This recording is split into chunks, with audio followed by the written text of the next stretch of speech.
Welcome to Sorry If I Spit When I Speak. Last year, the Bengals got a lot of interceptions. It's true. But they also gave up a lot of passing yards. So what did they do to take care of this in the offseason? Well, George Iloka was kept on a great deal. Reggie Nelson went to the Raiders. Shawn Williams was promoted and given a new contract. Leon Hall still out there, but probably won't be back. I don't know. Darqueze Dennard's trying to get healthy. Josh Shaw is figuring out if he's a corner or a safety. And William Jackson, part 3, is hoping to see some action in his rookie year. So that's a lot. What do you make of all this movement, John? I think in an offseason full of turnover in the defensive backfield, they did about as well as you could ask them to. After a great statistical year, a lot of us really wanted Reggie to come back, but in reality his 2015 season was pretty up and down. Look, he's 32, and decline of that position is, the two Woodsons and Ron Charles excluded, basically inevitable around that age. So giving an extension to Reggie's heir and Shawn Williams, and giving George a look at the race he deserved, were the right things to do. As for the corners, Leon Hall was one of, if not the best slot corners in the game, but unfortunately as of late, he's been a better professional than a player. Now, a lot of us were surprised to hear that the Bengals are reportedly working on a new deal for Dre Kirkpatrick. It kind of reminds me of when my cousin Falafelo was in a big rush to marry his fiancée.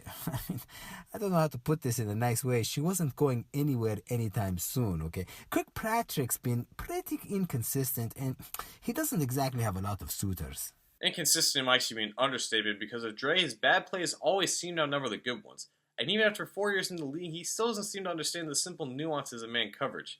Let me give you an example from the Chiefs game last year. Here is team lined over across from Jeremy Maclin, Kansas City's #1 receiver. Dre backs off while quarterback Alex Smith calls out protection and returns to showing press coverage. So far, so good. Maclin gets a good release off the line of scrimmage, and Dre initially does a good job of keeping Maclin inside off the snap, but ends up getting twisted around while the hand fighting occurs downfield. Not all separation occurs, but just speed and footwork with receivers, and Maclin displays it very well right here. With a single stop and comeback at the top of the route, Dre is 5 yards off of Maclin when the ball is released as he picks up the easy first down. Dre's tape is full of plays like this, and personally, I would hesitate before extending a guy who may never develop into a fully refined corner. Right, I want to talk Shawn Williams. A lot of people were shocked by his new deal. I know I was. They thought we were jumping the gun like that time when I signed the contract to be the host for this show. You know, the guy has started, get this, a grand total of 4 times in his career. Honestly, it feels like Bengals management is just kind of like passing out cheap contracts as party favors at this point. Well, we know Williams has been through the rigorous Bengals special teams training program that all of our young players have to graduate in order to earn playing time, so through the coach's eyes, I think they've seen enough because once he made the field outside the punt team, he proved he belonged out there. Now, we all remember that great pick he made against the Steelers back in Week 8, but I want to look at another play he made against them 6 weeks later. The Bengals are showing a single high safety, that's Williams, in their nickel formation. They're playing zone coverage all throughout, and Shawn is responsible for the deep right zone.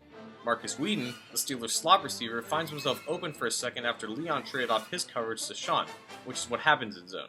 Shawn sees this and makes his way across the middle of the field. The throw is late, and Shawn steps in front and makes a play on the ball.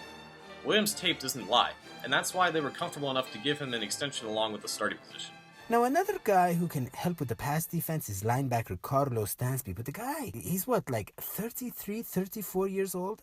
I don't see how we can expect him to help our aerial coverage when he's obviously going to need a lot of Viagra to do something like that. For linebackers, it takes a little more than just athleticism to consistently produce for as long as Dansby has.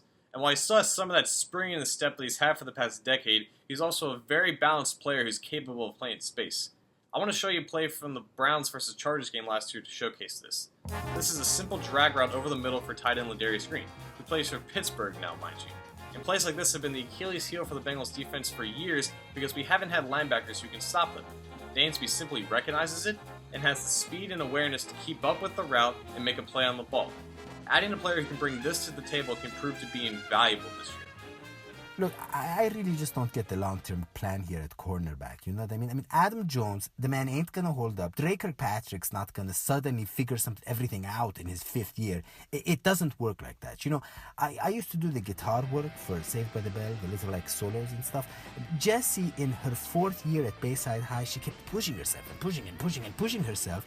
She took all these caffeine pills and then she was singing, I'm a maniac. It was really quite sad, man. And then, part of me worries most about the little boy who's been left home alone. I'm talking about last year's bust, Darquise Denard, who's been injured as much as a glass of juice on a trampoline. I mean, this year's pick, William Jackson, part 3, he might get to start in like 3 years after Jones retires. Then there's Josh Shaw. I hope he still doesn't think he's Super Dave Osborne jumping off balconies and stuff. Josh Shaw, listen to me, man. There is only one Super Dave, and you ain't him, man. Well, I agree with you about Dre. We shouldn't keep him unless he improves a considerable amount, since it would mean keeping both Dennard and Jackson on the bench for a while longer and wasting their value that comes with the rookie contract system.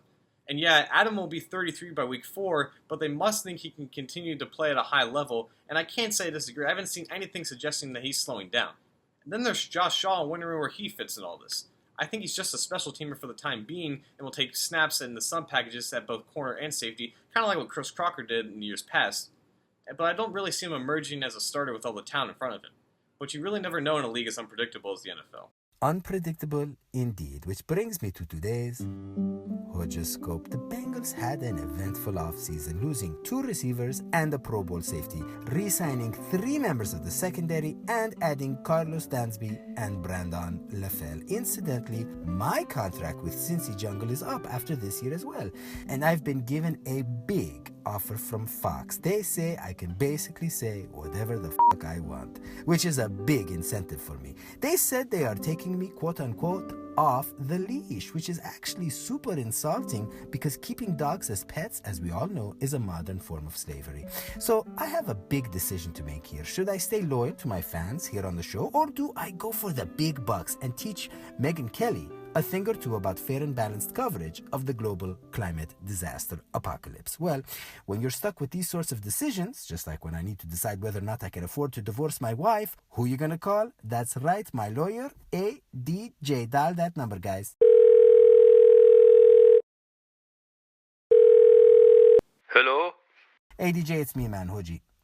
Hoji, very good to hear your voice, my friend. So I assume you've been watching the show and you know about my big decision. What do I do? Hoji, I set you up with a really nice package at D&H Sports, my friend. You are getting 5 cents per hit plus royalty bonuses every time somebody insults you at Cincy Jungle. I did the math. Fox was going to pay you how much? Well, the contract's actually for $2.5 million in the first season, with the possibility of a $200,000 bonus for every season afterward. And this is dollars, Hoji? Honestly? Yes, please. No, it's Fox India, so it's rupees. So, about 40K a year. Hoji, you are better off at D&H. Plus, you have your own parking space for the Tesla. What more do you want? And as always, my lawyer ADJ steers me aright. Join us next time when we go over my newest prenuptial agreement. Till then, keep it real, boys and girls.